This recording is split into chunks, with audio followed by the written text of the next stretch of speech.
Yakushima, a place of relentless rain, 1,000-year-old cedar trees, and forests so dense with moss they feel more like a dream than real life.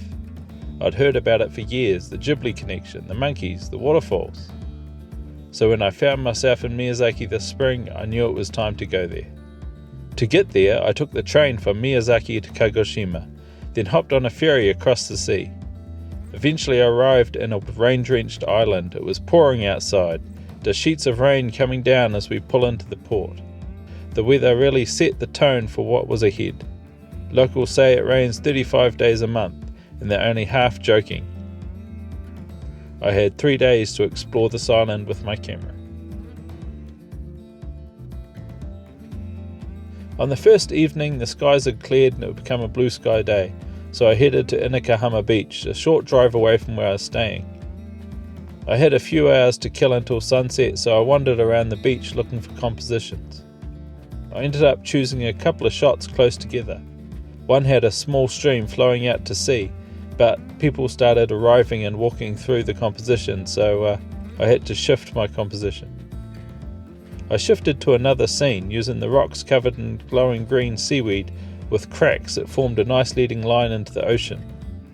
The sun dipped behind the distant island with clouds stacked on top. After the sun had disappeared, I shot these long exposures here, using these rocks as leading lines out into the photos.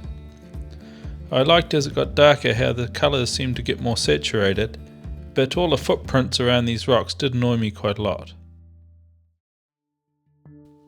The next morning I headed to Shiratani Unsuikyo Ravine.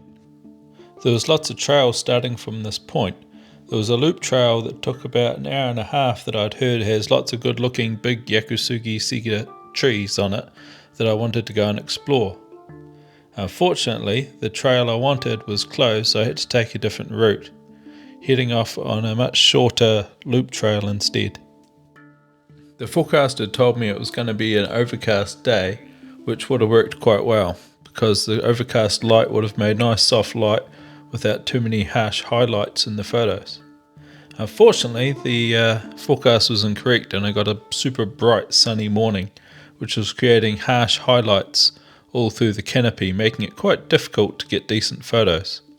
So as a result of that, I decided that most of my shots would just focus on smaller details, as it was much easier to compose with this harsh light around. Here are some of the shots I got along the way.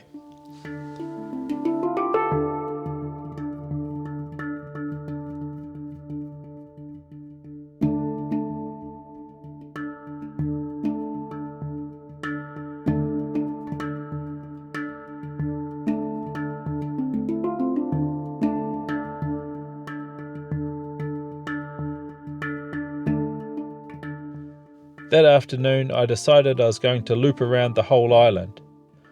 On one end was what's called the Seibu Rindo Wildlife Road, which I wanted to get to later in the afternoon when the light was better. So I decided to go scouting around the other side of the island while I waited to see what I could find. One stop was a banyan tree marked on Google Maps. It was only a 5-minute walk in from the side of the road. The tree was huge, a chaotic tangle of vines and trunks and branches going in all directions. And there was no real main trunk to focus on, so I focused on small details and interesting vines that caught my eye.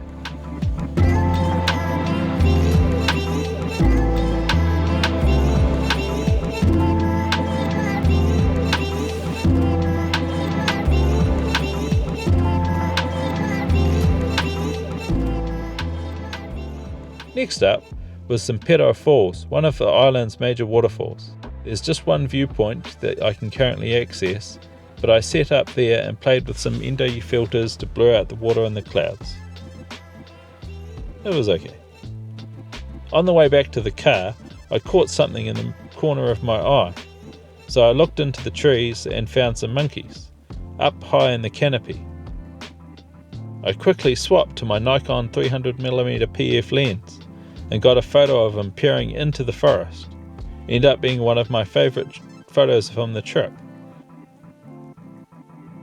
From there, I entered the Seibu Rindo Wildlife Road, one of the more remote parts of the island. it turns into a narrow, winding one-lane road with no towns around.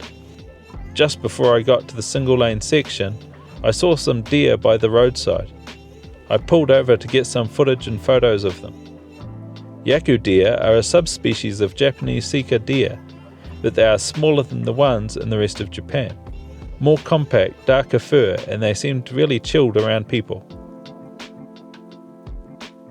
The road is also home to Yakushima macaques, a subspecies of the Japanese macaque, adapted to the island's humid climates. They have thicker fur, a stockier build, and are often seen grooming and foraging in family groups. They might seem relaxed, but keep in mind they're still wild animals. After filming the deer, I turned around and noticed a big monkey, which was much closer than I'd realised. I started photographing him, but he clearly didn't like me looking directly at him. He suddenly charged. I bolted back towards the car. It was hilarious. Thankfully, it was more of a bluff. He just wanted me out of his space. Lesson learned. I backed off, got a few more shots from a safer distance, and left him to it. All along the road, I kept seeing monkeys and deer. Having to be careful, because as I came around blind corners, there was often animals in the middle of the road, so I had to drive nice and slow as to not run them over.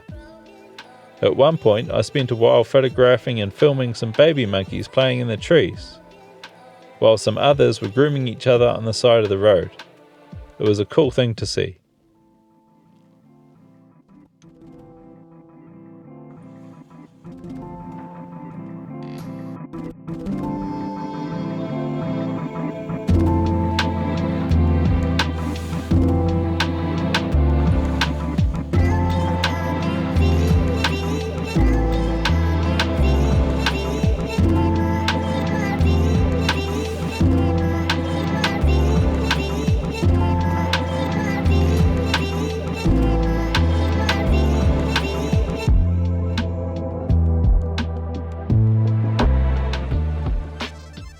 The next morning it was raining super hard, classic Yakushima, but I still wanted to shoot, and the rain made for better forest light, so it should be more successful than yesterday hopefully.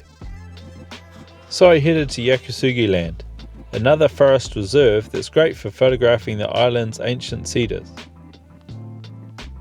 Like Shiratani, it's full of Yakusugi trees, huge and mossy and sculptural. It was pouring with rain when I arrived, so I pulled on my rain gear, grabbed my camera and headed out. I started trying to film, but started instantly worrying about the little DJI Pocket 3 that I have because it's not weather sealed, so I didn't film much, just a few clips on the trails. But I was loving the atmosphere that the rainy conditions were providing. The rain brought out the colour, made everything shine and softened the light. But I was paranoid about the camera. No rain cover, and this gear isn't cheap. The Z8 is weather sealed and built like a tank, so realistically it should have been fine, but I couldn't help but worrying about it the whole time. So I ended up juggling my camera, tripod and umbrella, trying to keep everything dry while still shooting. The main reason I wanted to use the tripod was because of how dark the forest was. I didn't want to crank the ISO too much right away, and I was aiming to shoot at slower shutter speeds to keep the image quality high and preserve that soft, dreamy forest feel. But it was a pain in the ass. I'd walk for a bit, find a scene, then awkwardly try to set up the tripod with one hand while holding an umbrella over my camera in the other hand. Every time I moved, I had to reset the whole setup. It was clumsy, frustrating, and honestly annoying. I kept thinking I could manage it, but the rain didn't let up at all. Eventually I gave up on the tripod and let the ISO go on auto, setting it with an upper limit of 12,800. Surprisingly, the results were much better than I expected. When I looked at them after, even shots going up to ISO 12,000 still looked pretty good and usable, but I still ran them through DxO Pure Raw just to clean them up even more. After a few hours, I was completely soaked through. I found this little shelter and pretended I was setting up a shot. But really, it was just an excuse to be hiding from the rain. I'd gotten some photos I was happy with, so I thought maybe it's time to head back.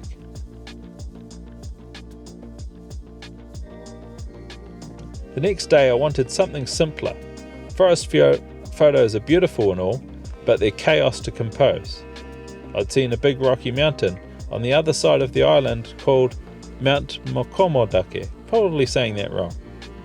So I had a look on Google Maps and found there was a small river with a bridge which crossed over with a view looking towards the mountain.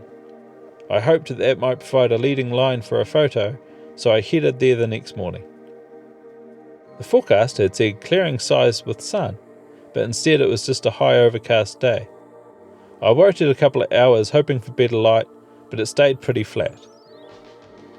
Either way, I played with my ND filters, settling on a 0.5 second exposure to blur the water just enough to show motion without it making it a complete blurry mess. The final shot was okay, not bad, not great, just flat. It needs some more interesting light or something to help bring it to life. After that, I headed to Toroke Falls, one of only 2 waterfalls in Japan that fall directly into the ocean. There's a cool little red bridge near it with the same mountain in the background. The clouds had thickened and the peak was now obscured. I set up my tripod and took a few photos. I also set up my Pocket 3 camera, set it onto time-lapse to capture some cloud movement and hopefully the peak clearing up. But unfortunately it never did. Still, hanging out in that location was fun.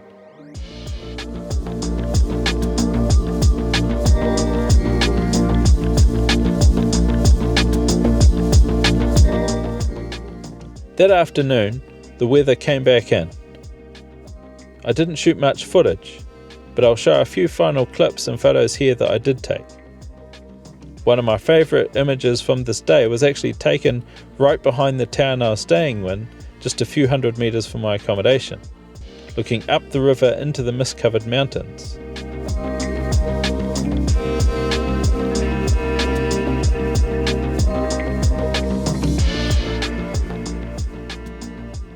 As the ferry pulled away from Yakushima the next morning, I sat by the window and watched the island fade into the distance under the bright blue sky. The sea was calm and the mountains slowly receded behind us, quiet and still. It felt like the right way to end the trip. All up, Yakushima was unforgettable. I learned a lot about the island, about photographing in the rain, about monkeys. And next time I'll be more prepared. I'll know where to go, what to bring, and hopefully be able to get even better images. If you enjoyed this, feel free to like and subscribe. I'm going to be trying to put out more videos like this over time, though they might not be super regular just yet. I've got a few ideas lined up, so we'll see how it goes.